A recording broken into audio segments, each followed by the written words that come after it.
Magandang araw mga kasangbahay, nandito tayo ngayon sa hall no, ng Senate. At nakita nyo naman sa likod ko, may nasabi nating tensyon, magulo. Kasi may nabanggit kanina si Senate Sergeant at Arms, Retired Major General Mau Aplaska, na mayroon daw silang aarestuhin. Kung di tayo nagkakamali, ang kanyang ginamit na termino ay we are going. So we, maaring sila. Pero sa ngayon, hindi pa kasi yan natin malinaw. Titingnan natin mamaya no, kung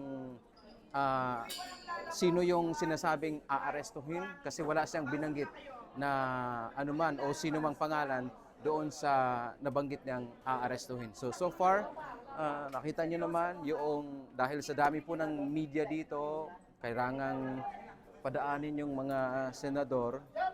Pero natural, ang ating pong mga kasamahan, lahat naman talaga ay nagnanais na makakuha talaga ng information. Alam naman natin, this is a parang sinasabi lang transcendental importance. Mahalaga po kasi ang ganitong issue ng ating bansa. So, mamaya, magbibigay tayo ng linaw doon sa sinasabi po ni Major General Aplaska na we are going to arrest or they, titingnan natin mga kasambahay.